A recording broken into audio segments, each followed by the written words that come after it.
নমস্কার বন্ধুরা, নতুন একটা ভিডিওতে আপনাদের প্রত্যেকে জানাই স্বাগতম। আপনাদের সঙ্গে রয়েছি আমি সুব্রত। বন্ধুরা, গুরুত্বপূর্ণ একটি ভিডিও নিয়ে চলে এলাম। কৃষক বন্ধু প্রকল্পে আপনারা যারা টাকা পেতেন, আপনাদের জন্য গুরুত্বপূর্ণ একটি ঘোষণা।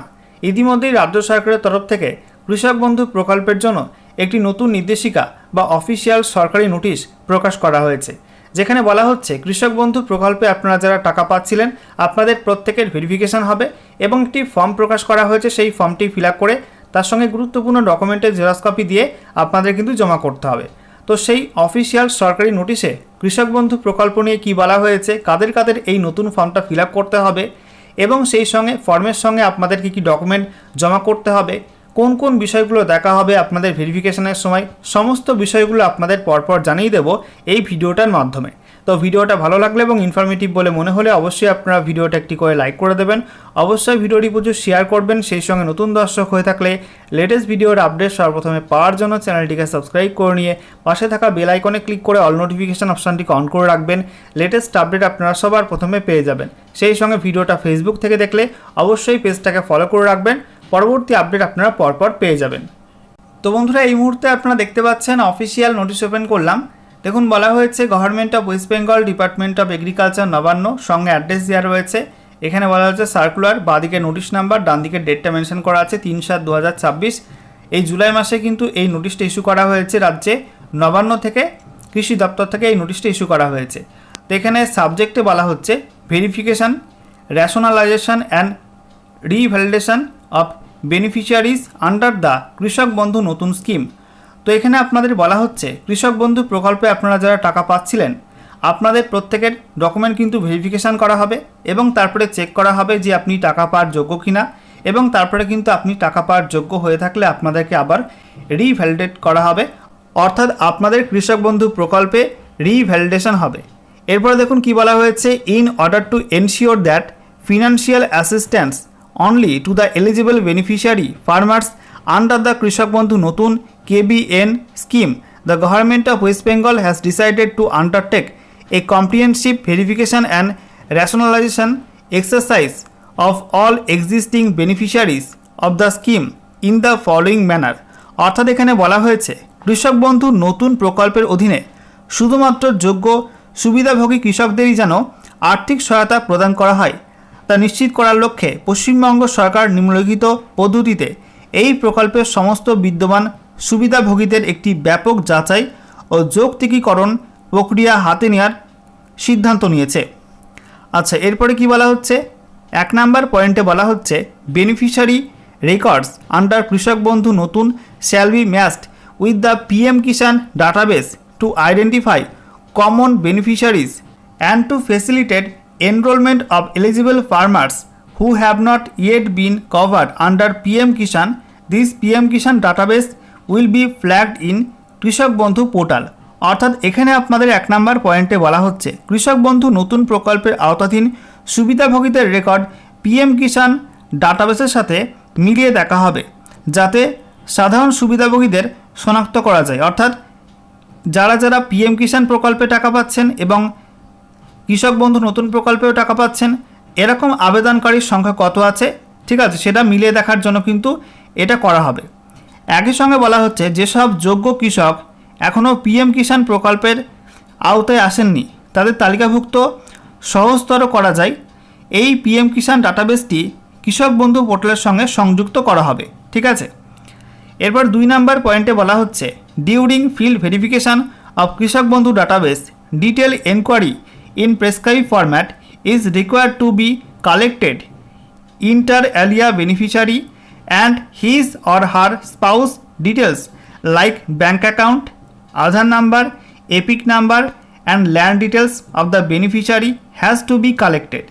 Verification shall also be undertaken to determine whether any beneficiary is a permanent employee drawing regular salary or pension from the central government, state government, statutory bodies, government undertakings, panchayats, municipal bodies, local bodies, government aided educational institutions or similar establishments. Verification shall also be conducted to ascertain whether the beneficiary is an income tax payer this criteria will be identified and appropriately flagged in the কৃষক বন্ধু নতুন portal. অর্থাৎ এখানে 2 নম্বর পয়েন্টে আপনাদের বলা হচ্ছে কৃষক বন্ধু ডাটাবেসের ফিল্ড পর্যায়ে যাচাইয়ের সময় নির্ধারিত ফর্মে বিস্তারিত অনুসন্ধান করে অন্যান্য তথ্যের পাশাপাশি সুবিধাভোগী এবং তার জীবন সঙ্গীর বিবরণও কিন্তু এখানে নেওয়া হবে। অর্থাৎ যদি কোনো পুরুষ কৃষক বন্ধু প্রকল্পে টাকা পেয়ে থাকে, ঠিক আছে, তো তার যেমন তথ্যটা নেওয়া হবে এই ফর্মে, তার সঙ্গে সঙ্গে তার স্ত্রীর তথ্য কিন্তু নেওয়া হবে এই ফর্মের মধ্যে। এবার কোন কোন বিষয়গুলো নেওয়া হবে, যেমন ব্যাঙ্ক অ্যাকাউন্টের প্রথম পাতার জেরক্স কপি, ডিটেলস ইনফরমেশান, আধার কার্ডের নাম্বার, এপিক কার্ডের নাম্বার বা ভোটার কার্ডের নাম্বার, জমির তথ্য, ঠিক আছে, এই সমস্ত বিষয়গুলো কিন্তু সংগ্রহ করা হবে। একই সঙ্গে কোনো সুবিধাভোগী কেন্দ্রীয় সরকার, রাজ্য সরকার, তারপরে সংবিধিবদ্ধ সংস্থা, সরকারি উদ্যোগ, পঞ্চায়েত, পৌরসভা, স্থানীয় সংস্থা, সেই সঙ্গে সরকারি সাহায্যপ্রাপ্ত শিক্ষা প্রতিষ্ঠান বা অনুরূপ কোনো প্রতিষ্ঠান থেকে নিয়মিত বেতন পান কিনা বা পেনশন গ্রহণকারী স্থায়ী কর্মচারী কিনা তা নির্ধারণ করার জন্য যাচাই করা হবে। সেই সঙ্গে আরও একটা বিষয় দেখা হবে যে আবেদনকারী কৃষক বন্ধু প্রকল্পে টাকা পাচ্ছিলেন তিনি ইনকাম ট্যাক্স দেন কিনা, আই কার্ড প্রদান করেন কিনা সেটা কিন্তু চেক করা হবে এবং এই বিষয়গুলো কৃষক বন্ধু নতুন পোর্টালে এগুলো কিন্তু নথিভুক্ত করা হবে। এরপর 3 নম্বর পয়েন্টে বলা হচ্ছে beneficiaries identified as dead, shifted, deleted and absentee electors identified during SR 2026, deletion in the second list after publication of draft list, deleted after adjudication, ASTD found during voter slip distribution shall be identified and appropriately flagged in the Krishak Bandhu Notun portal. Beneficiaries who have filed appeals before the SR tribunal or whose applications under the Citizenship Amendment Act remain pending be appropriately flagged in Krishak Bandhu portal. অর্থাৎ এখানে 3 নম্বর পয়েন্টে বলা হয়েছে আবেদনকারী উপভোক্তার এই বিষয়গুলো কিন্তু check করা হবে যে SR 2026 চলাকালীন তিনি মৃত ভোটার কিনা বা শিফটেড কিনা বা ডিলিটেড কিনা বা অ্যাবসেন্টি ভোটার কিনা এগুলো কিন্তু চেক করা হবে। একই সঙ্গে ড্রাফট লিস্ট প্রকাশের পর দ্বিতীয় যে তালিকা প্রকাশ করা হয়েছিল ডিলিটেড লিস্ট সেখানে নাম আছে কিনা, একই সঙ্গে অ্যাডজুডিকেশনের পরে বিচারাধীনের পরে তার নাম বাদ গিয়েছে কিনা, এছাড়া ভোটার স্লিপ বিতরণ করার সময় ASTD লিস্টে তার নাম আছে কিনা এগুলো চেক করা হবে এবং এই বিষয়গুলো কৃষক বন্ধু নতুন পোর্টালে আপডেট করা হবে। একই সঙ্গে যে সমস্ত আবেদনকারী এই প্রকল্পের জন্য টাকা পাচ্ছিলেন তারা SR ট্রাইব্যুনালে অ্যাপ্লাই করেছেন কিনা অথবা সি এর জন্য অ্যাপ্লাই করেছেন কিনা এবং সেগুলো পেন্ডিং রয়েছে কিনা, অ্যাপিলটা পেন্ডিং রয়েছে কিনা সেগুলো কিন্তু চেক করা হবে এবং সেগুলো কৃষক বন্ধু পোর্টালে নথিভুক্ত করা হবে। এরপর 4 নম্বর পয়েন্টে বলা হয়েছে a standardized verification form annexure 1 shall be distributed to beneficiaries duly filled in forms along with supporting documents, photocopy of Aadhaar card of the beneficiary and his or her spouse, epic of the beneficiary and his or her spouse, photocopy of ROR of land, photocopy of bank account of the beneficiary and his or her spouse shall be collected with initial verification and acknowledged with a unique serial number। অর্থাৎ এখানে বলা হচ্ছে যে একটা নির্দিষ্ট ফরম্যাটে form তৈরি করা হয়েছে অ্যানেক্সার 1 বলে, সেই ফর্মটা আপনাদের ফিল আপ করতে হবে। সেই ফর্মের সঙ্গে আপনি যদি পুরুষ হয়ে থাকেন তো আপনার এবং আপনার স্ত্রীর, আর যদি কোনো স্ত্রী হয়ে থাকে তাহলে সেই স্ত্রীর এবং তার স্বামী, ঠিক আছে, প্রত্যেকের স্বামী স্ত্রী উভয়ের কিন্তু আধার কার্ডের জেরক্স কপি, সেই সঙ্গে ভোটার কার্ডের জেরক্স কপি, জমির যে তথ্য ROR কপি সেগুলো জেরক্স, ব্যাঙ্ক অ্যাকাউন্টের প্রথম পাতার জেরক্স কপি, এগুলো দিতে হবে অ্যাপ্লিকেশন ফর্মের সঙ্গে জেরক্স কপি সেলফ অ্যাটেস্টেড করে, ঠিক আছে। এবং এগুলো চেক করার সময় ভেরিফিকেশান করার সময় অ্যাকনলেজ করে নেবে এবং একটা রিসিভ কপি কিন্তু দেওয়া হবে যেখানে ইউনিক সিরিয়াল নাম্বার থাকবে। এরপর 5 নম্বর পয়েন্টে বলা হচ্ছে applications found complete in all respects shall be verified and uploaded in the portal by authorised personnel. অর্থাৎ যে সমস্ত অ্যাপ্লিকেশান ফর্মগুলি জমা পড়বে সেগুলো কিন্তু অফিসাররা বা যে সমস্ত আধিকারিকরা আছেন তারা চেক করবেন, চেক করে সেগুলো পোর্টালে আপলোড করবেন। তারপর যেটা বলা হচ্ছে the verifying official shall record recommendation and marked verified and should forward the application to the next competent authority for final approval or rejection. অর্থাৎ বলা হয়েছে যে আধিকারিক ফর্মগুলো জমা নেবেন তিনি সমস্ত বিষয়গুলো ভেরিফাই করে রেকমেন্ডেশন করবেন, ঠিক আছে, এবং তিনি মার্কড ভেরিফাইড এটা লিখে তিনি তার উপরের যে আধিকারিক রয়েছেন তার কাছে পাঠাবেন, এবং তিনি ওপরের যে আধিকারিক রয়েছেন তিনি সমস্ত বিষয়গুলো চেক করার পরে ফাইনাল অ্যাপ্রুভাল দেবেন বা কোনো ভুল থাকলে ফর্মটা রিজেক্ট করবেন।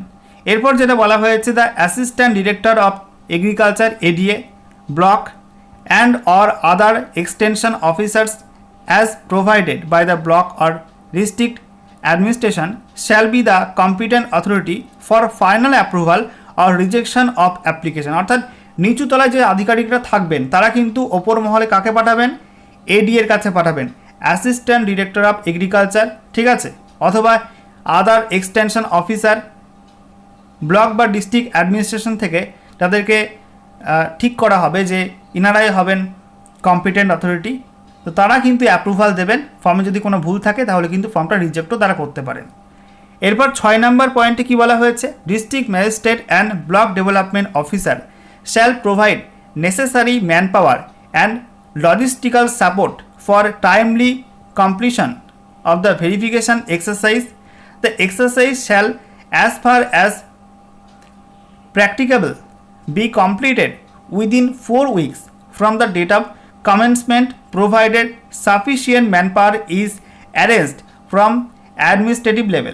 অর্থাৎ এখানে বলা হয়েছে এই ভেরিফিকেশনের কাজ শেষ করার জন্য এবং সমস্ত বিষয়গুলো সময়ের মধ্যে করার জন্য যে কর্মীর প্রয়োজন হবে এবং যে জিনিসপত্রের প্রয়োজন হবে সেগুলো কিন্তু সংশ্লিষ্ট ডিএম অফিস এবং বিডিও অফিস থেকে প্রোভাইড করা হবে।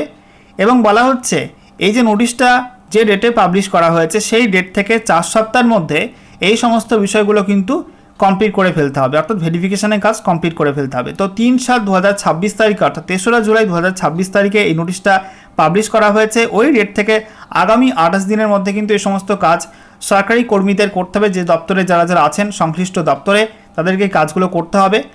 এরপর 7 নম্বর পয়েন্টে বলা হচ্ছে, after completion of field verification all beneficiaries shall be subjected to back-end validations including duplicate checks, land record verification, Aadhaar and NPCI validation, income tax verification, PM Kisan matching and government employment or pension verification।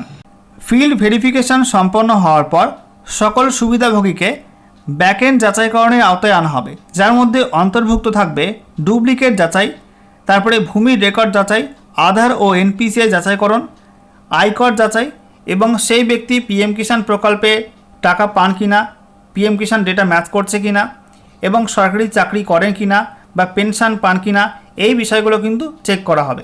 এরপর 8 নম্বর পয়েন্টে বলা হচ্ছে, portal modifications and system readiness shall be undertaken by the designated portal team as instructed by the directorate of agriculture from time to time. অর্থাৎ বলা হচ্ছে কৃষি অধিদপ্তরের পক্ষ থেকে সময়ে সময়ে প্রদত্ত নির্দেশিকা অনুযায়ী নির্ধারিত পোর্টাল টিম পোর্টালের পরিমার্জন এবং সিস্টেমের প্রস্তুতিমূলক কাজ সম্পন্ন করবে। এবং তারপর 9 নম্বর পয়েন্টে বলা হয়েছে, this is issued in concurrence of the competent authority, অর্থাৎ উপযুক্ত কর্তৃপক্ষের সম্মতিক্রমে এই নোটিশটা জারি করা হয়েছে। এখানে দেখতে পাচ্ছেন principal secretary government of West Bengal, তার সই রয়েছে এবং নোটিশ নাম্বার দেওয়া আছে, ডেট দেওয়া আছে এবং এই নোটিশটা কাদেরকে পাঠানো হয়েছে সেগুলো কিন্তু এখানে পরপর উল্লেখ করা হয়েছে। এবারে দেখতে পাচ্ছেন বন্ধুরা, এই কৃষক বন্ধু প্রকল্পে টাকা পাওয়ার জন্য ভেরিফিকেশনের জন্য এই অ্যানেক্সার 1 ফর্মটা পাবলিশ করা হয়েছে। তো এই ফর্মটা ফিল আপ করে কিন্তু আপনাদের জমা করতে হবে সমস্ত গুরুত্বপূর্ণ ডকুমেন্টের জেরক্স কপির সঙ্গে। তো এই ফর্মটা কীভাবে ফিল আপ করবেন, কীভাবে ডাউনলোড করবেন, এই সমস্ত বিষয়ের উপর কিন্তু পরে আর একটা ভিডিও করে দেবো। অবশ্যই আপনারা কমেন্ট করবেন এই ভিডিওটার প্রয়োজন কিনা, যে কীভাবে ফর্ম ফিল আপ করতে হবে, কী কী ডকুমেন্ট লাগবে, ঠিক আছে। তো সেই অনুযায়ী আপনাদের একটা ভিডিও করে দেবো। এবং পরবর্তী আপডেট পাওয়ার জন্য অবশ্যই আপনারা আমাদের চ্যানেলটাকে সাবস্ক্রাইব করে রাখবেন, পাশের বেল আইকনে ক্লিক করে অল নোটিফিকেশান অপশানটিকে অন করে রাখবেন, লেটেস্ট আপডেট আপনারা সবার প্রথমে পেয়ে যাবেন।